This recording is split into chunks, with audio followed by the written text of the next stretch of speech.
Salut à tous, on se retrouve aujourd'hui pour la 11e édition de Cuisto à Cassa. Alors aujourd'hui, nous allons préparer des boulettes liégeoises ou pour les liégeois, je pense que vous dites boulettes sauce lapin. Alors la première étape, tout d'abord, c'est préparer le haché. Alors, pour ce faire, vous avez besoin de haché. Ici, j'ai pris du haché porc et bœuf qui est déjà légèrement préparé par le boucher. Mais je vais y ajouter certaines choses. Alors, qu'est-ce que je vais y ajouter? Tout d'abord, un petit peu de persil frais haché. Si vous avez du mal avec le couteau, vous pouvez toujours le hacher finement avec une paire de ciseaux. Ça va faire hurler certains, mais pour ceux qui ont du mal avec le couteau, c'est très bien aussi. Voilà. J'y ajoute une tranche de pain, uniquement la mie, sur laquelle j'ai déversé un petit peu de lait. Je vais quand même déjà mettre mon gant.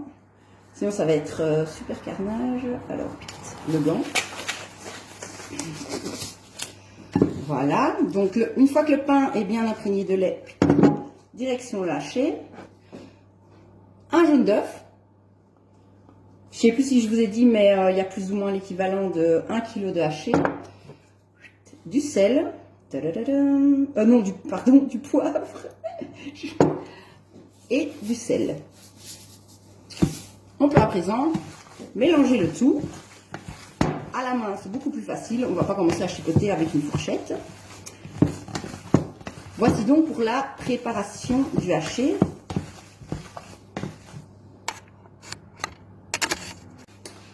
On ajoute aussi quelques oignons que vous avez hachés finement et que vous avez préalablement légèrement rissolé dans une poêle.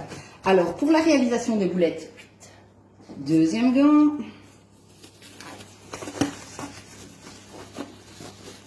Je vais y arriver. Je galère un peu avec les gants, moi. Alors, un petit peu d'huile d'olive que je dépose dans le fond de mon plat. Voilà. À l'aide du gant, je l'étale un petit peu partout. Voilà. Et je confectionne mes boulettes. Alors, l'intérêt, c'est de mettre un petit peu d'huile d'olive comme ça sur ces gants. Comme ça, le haché ne colle pas. Alors, la plupart du temps, moi, je ne fais pas des méga grosses boulettes.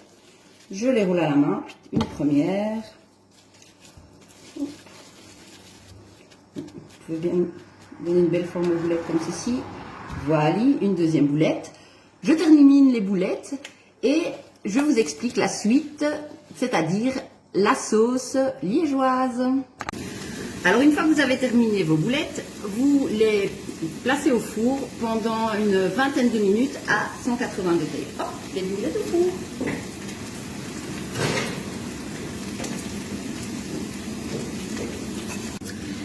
Alors, pour réaliser une sauce liégeoise, vous avez besoin tout d'abord de quelques oignons que vous faites revenir dans une casserole ou ici en préférence une poêle avec les bords un peu plus hauts.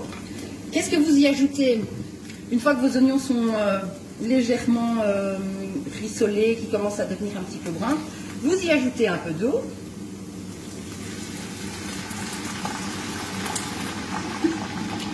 Ensuite, 2 bouillons de viande.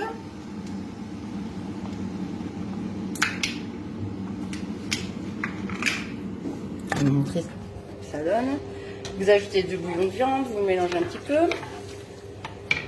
Ensuite, vous pouvez ajouter, vous ajoutez du sirop de liège. Ça, vous ajoutez en fonction de vos goûts. Si vous aimez bien ce goût sucré, vous en mettez beaucoup. Si vous n'aimez pas trop, forcément, vous en mettez un petit peu moins. Hop.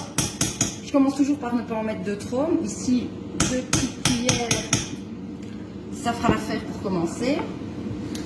Nous mélangeons. Voilà. Sel. Je me trompe encore. Du poivre. Voilà. Du sel. Je remets sur le feu. Et là, nous allons laisser la sauce réduire jusqu'à l'obtention d'une sauce bien compacte et qui a un super aspect. Alors, certains vont dire oui, moi j'ajoute des raisins secs, d'autres me diront qu'ils ajoutent des lardons, ça vous faites un petit peu comme vous voulez. Ici, je vous propose une recette de base, voilà. On se retrouve dans une petite vingtaine de minutes. Donc pour rappel, ici j'ai ma sauce qui est en train de réduire et dans le four, nous avons nos boulettes. À dans 20 minutes. Une petite vingtaine de minutes plus tard, les boulettes sont cuites, je les ai déposées dans la sauce et nous voilà prêts à déguster des boulettes liégeoises. Alors les petites jonquilles que vous voyez ici, c'est spécialement pour ma maman. Parce que c'est ses fleurs préférées, donc on en a cueilli hier en allant se balader dans les bois. Donc maman, voilà les petites jonquilles. Sur ce, je vous laisse, nous allons passer à table. Je vous souhaite à tous une super journée, j'espère que vous allez bien. Prenez soin de vous, prenez soin des autres. À demain, bonne journée.